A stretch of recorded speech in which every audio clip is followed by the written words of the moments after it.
नमस्कार, मैं राजू और नो पॉलिटिक्स में आप सभी का एक बार फिर से स्वागत है। सबसे पहले एक व्यक्ति का मैं नाम लेना चाहूँगा जिनका आज इंतकाल हो गया। जी, उस व्यक्ति का नाम है जफर यार गिलानी। वही जफर यार गिलानी जिनको मृत्यु होने पर, जिनका इंतकाल होने पर अखिलेश यादव जी उनको श्रद्धांजलि अर्पित कर रहे हैं। हालांकि बहुत सारे लोग श्रद्धांजलि अर्पित कर रहे हैं, करना भी चाहिए। कोई भी व्यक्ति मरता है तो हमारा जो सोसाइटी है, हमारा जो संस्कृति है, वो उनको श्रद्धांजलि ही देता है, चाहे वो जीवन में कितने ही घोर पाप क्यों ना किए हो।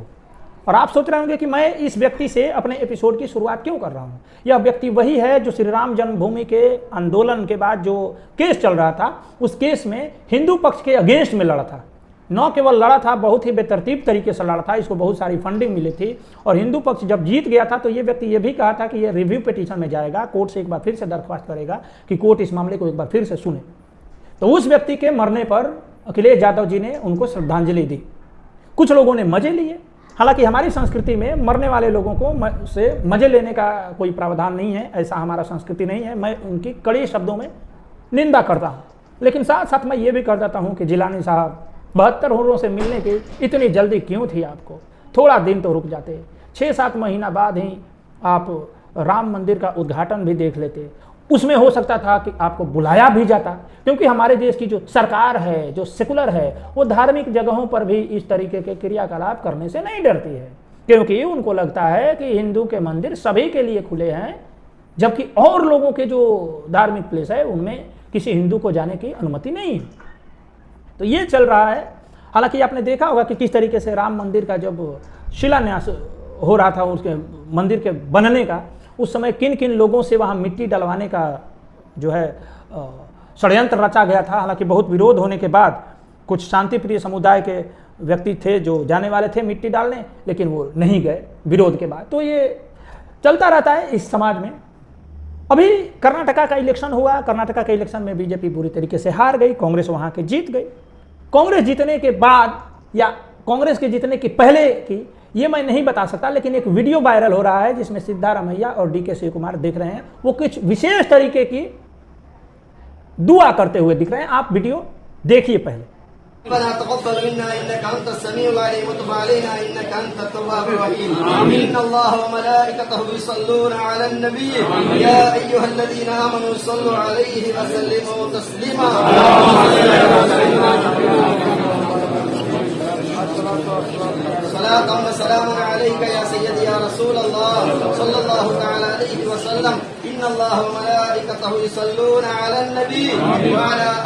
इस वीडियो में आपने देखा होगा कि किस तरीके से सिद्धारमैया और डीके शिव कुमार एक जगह पर हैं, वो विशेष तालीम के अंदर में कुछ दुआ कर रहे हैं। तो ये वीडियो कुछ लोगों ने हमको भेजा, मैंने ट्विटर से इसको डाउनलोड किया। मुझको लगता है कि इस तरीके का वीडियो मैंने और कहीं देखा है। मैंने उस वीडियो को तुरंत निकाला और वो वीडियो मुझको मिल गया। ये देखिए।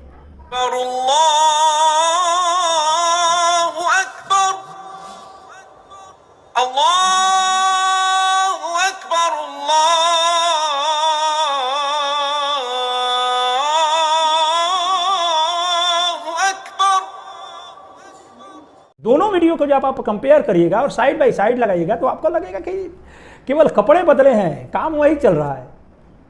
एक वीडियो में दो इस देश के सबसे बड़े हिंदुत्ववादी चेहरे हैं जो अपने आप को ऐसा क्लेम करते हैं, भले वो हो या ना हो उस पर एक चर्चा हो सकती है, लेकिन ये दोनों व्यक्ति, एक है महंत योगी आदित्यनाथ जी जो उत्तर प्रदेश के, जो कि जनसंख्या के हिसाब से देश का सबसे बड़ा राज्य है, उसके मुख्यमंत्री है और हमेशा भगवा वस्त्र में रहते हैं, वो भी चादर चढ़ाते हुए दिख रहे हैं।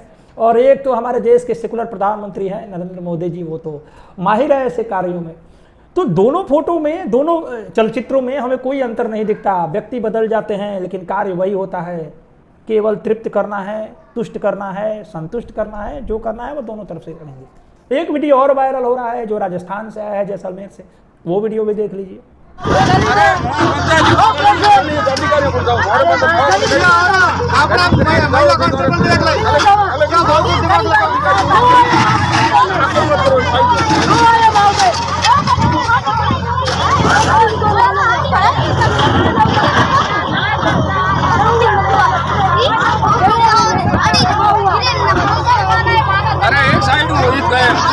वीडियो में आप देख रहे होंगे कि पाकिस्तान से आए हुए जो हिंदू शरणार्थी हैं, जो वहां से अपने बेटियों बहुओं की इज्जत बचाकर, आबरू बचाकर किसी तरीके से भारत आए और जैसलमेर के छोटे से कस्बे में कहीं पे वो अपनी टाट की फूस की एक मकान बनाकर अब रह रहे थे, वहां पर उनके मकानों पर बुलडोजर चलाया गया।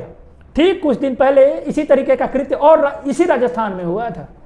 हिंदुओं के घरों को लगातार उजाड़ा जा रहा है। और इस बार जो ये जैसलमेर में हुआ है, इसमें जानते हैं किस व्यक्ति ने उस जो डेमोलिशन का ऑर्डर था उसको दिया है? उसका नाम है टीना डाबी। आप याद करिए 2015-16 का वो समय जब टीना डाबी ने टॉपर किया था IAS ने, वो आज DM है वहाँ की, और उन्होंने ही उसको अथॉरिटी की है इस डेमोलिशन के लिए, बुलडोजर चलाने के लिए। एक टीना डाबी जो स्वयं ST हैं, उनके पिताजी भी ST कम्युनिटी से हैं और वो IAS हैं, उनकी माँ भी बड़े पदों पर हैं। ये टीना डाबी पहले अपने से ठीक जूनियर एक मुसलमान से शादी की थी, बाद में उसको छोड़ करके एक दूसरे अपने कम्युनिटी से शादी की। और आज की परिस्थिति यह है कि एक स्वयं को दलित बताने वाली युवती, एक DM, इस तरीके के ऑर्डर्स पर साइन कर रही हैं जिसमें दलित ही हिंदुओं के बस्तियों को उजाड़ा जा रहा है, जो पाकिस्तान से किसी तरह अपना जान बचाकर भाग के आए हैं। तो ये है दलित प्रेम। और इस बात को लेकर के टीना डाबी की बहुत आलोचना हो रही है। और कौन आलोचना कर रहा है? एक आम जनता कर रहा है या कुछ राइट विंग के, तथाकथित राइट विंग के लोग कर रहे हैं। अब ये राइट विंग के लोगों से पूछा जाए कि भाई 2022 में रोहिंग्याओं को बसाने के लिए जो दिल्ली में फ्लैट्स दिए गए थे 1100 रोहिंग्याओं को बसाने के लिए, वो भी हाईटेक फ्लैट्स, वो फ्लैट्स जो EWS के लोगों के लिए बनाए गए थे, वो तो बीजेपी ने दिया था। उस पर तो किसी की चू नहीं हुई। मैं ये पूछना चाहता हूं इन पाकिस्तानी भाइयों से कि भाई आप क्या सोच के भारत आए थे कि यहां आएंगे और उनका बहुत भव्य स्वागत होगा? नहीं जी नहीं, यहां पर केवल बांग्लादेशियों और रोहिंग्याओं का स्वागत होता है और उनकी सभी पार्टियां स्वागत करती है। यहां घुसपैठियों का स्वागत है। घुसपैठी यहां 7 करोड़ की संख्या में है, उनका स्वागत है। जगह जगह फ्लैट्स बनाए जा रहे हैं, उनको किसान निधि सम्मान योजना में दिया जा रहा है, उनके लिए घर बनाए जा रहे हैं, उनके लिए मुद्रा लोन दिया जा रहा है, उनके लिए विशेष स्कॉलरशिप दिया जा रहा है। जी हाँ, उनके लिए ये देश है, आपके लिए देश नहीं है। हिंदू शरणार्थी क्या सोच के आए थे कि यहां पर उनका बहुत भव्य स्वागत होगा?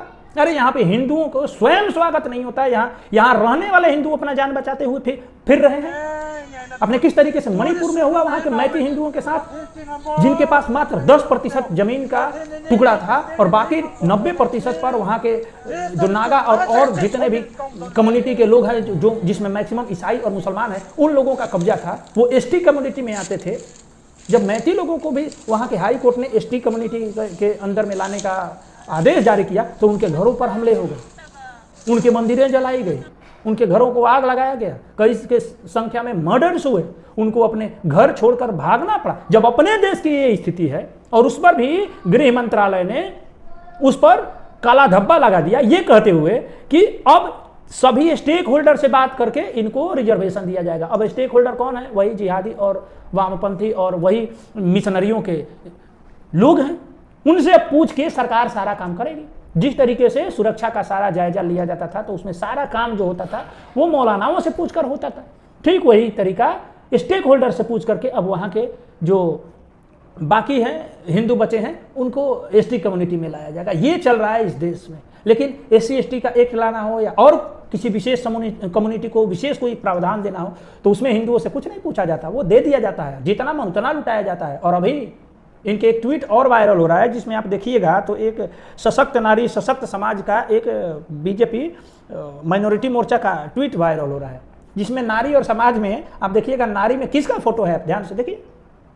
तो मैं इस ट्वीट को सपोर्ट करता हूं क्योंकि बीजेपी के शासनकाल में सिर्फ विशेष कम्युनिटी के नारियों को ही सशक्तिकरण मिली है और विशेष कम्युनिटी के जेंट्स को भी सशक्तिकरण मिला है। और बाकी हिंदू तो यहाँ के 2 दर्जे के नागरिक हैं, वो केवल टैक्स भरने के लिए हैं और वो टैक्स भर रहे हैं। इतनी बुरी स्थिति है अभी इस देश में कि मतलब आप कुछ कह नहीं सकते, इतनी बुरी स्थिति है। सब जगह तृप्तिकरण चल रहा है। आप देखिएगा कि कर्नाटक में हारने के बाद बीजेपी और घोर तृप्तिकरण में डूबेगी, क्योंकि जब एक बार तृप्तिकरण और तुष्टिकरण का नशा लग जाता है ना, वो नशा ऐसा है कि छूटता ही नहीं है। और ये आज का नहीं है, ये 70-80 वर्षों से अधिक का है। और ये रोग जब इतिहास पढ़िएगा तो बहुत ही गहरा हो चुका है। हमारे देश के समाज के जो नेतागण हैं उनके नसों में ये रोग भर चुका है और ये रोग एक धीरे धीरे कैंसर का रूप ले रहा है। आपका बहुत बहुत आभार। आप वीडियो को लाइक करिए, चैनल को सब्सक्राइब करिए और अपने दोस्तों के साथ भी शेयर करिए। धन्यवाद।